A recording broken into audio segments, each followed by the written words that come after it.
We as Americans, we support freedom and democracy and the rights of all peoples. But as Gaza taught us in 2006, free elections by themselves do not make up a democracy.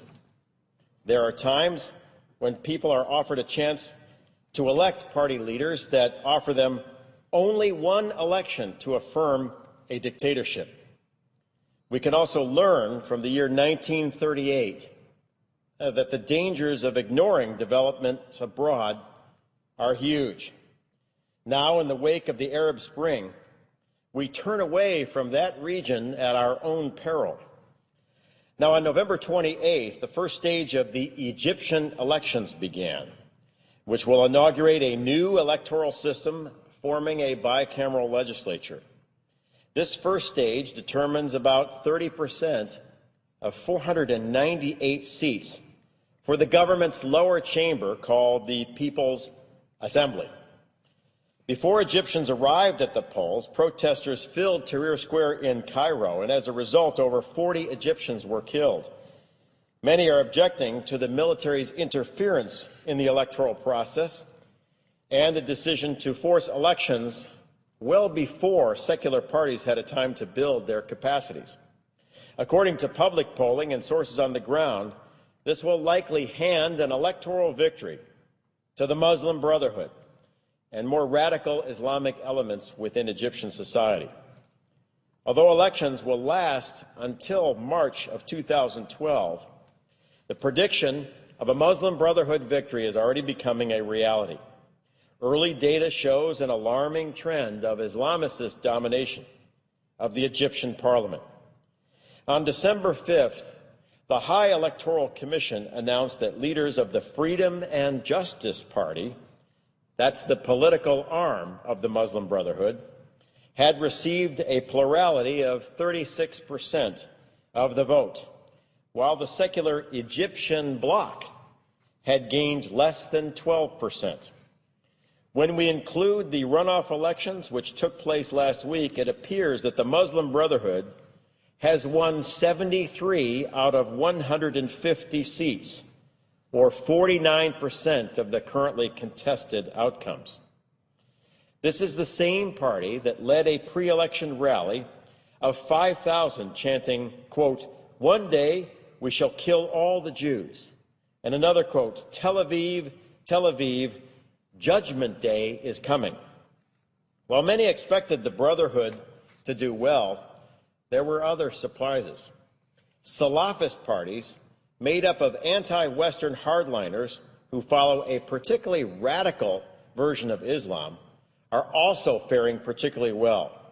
Surpassing predictions, they received 24% of the vote in the first round.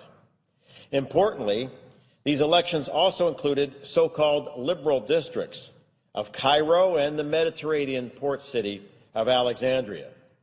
The weakness of liberal parties, namely their inability to reach out to voters effectively with a serious agenda, is now fully exposed.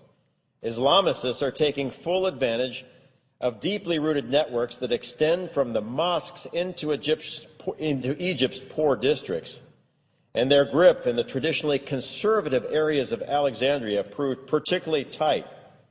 And these areas are also home to a majority of the Coptic Christian community.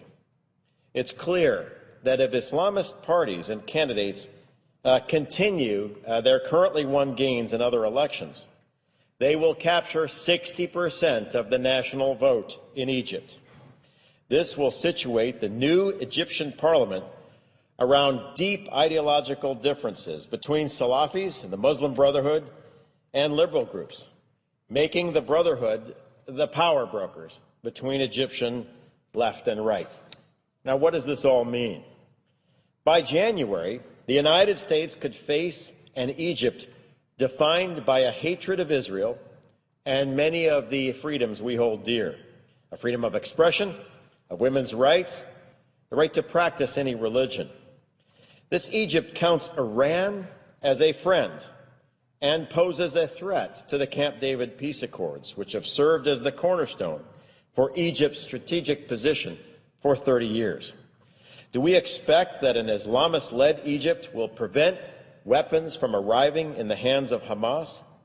Will an Islamist-led Egypt help preserve a free South Sudan?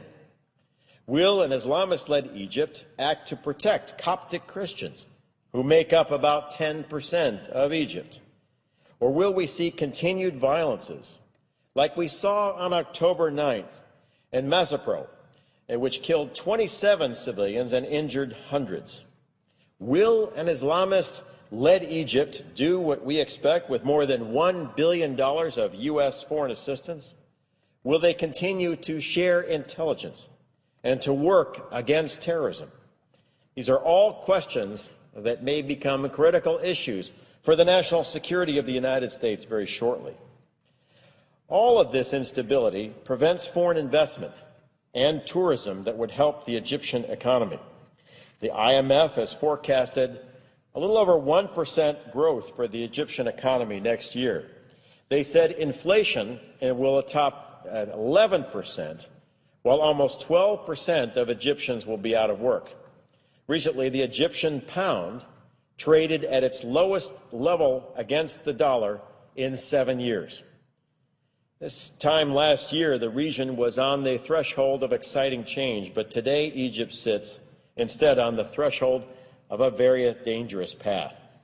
The United States, and especially our State Department in particular, should do what it can to keep Egypt attached to peace and good relations with the West. The United States is now on the verge of a historic defeat and reversal of American interests in Egypt.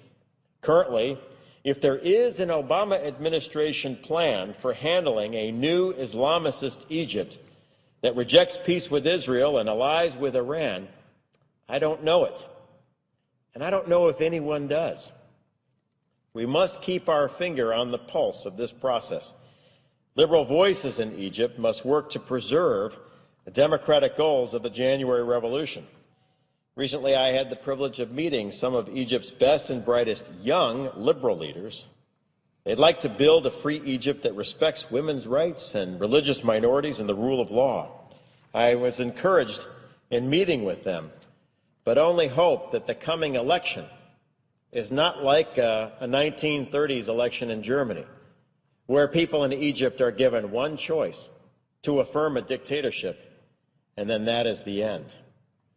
If a radical Islamic government rises in Egypt, one that disavows the Camp David peace accords and no longer acts as a stable strategic partner in the Middle East, then we will look back on the recent election in Egypt and its successors in December and January as the turning point for a historic reversal of the United States.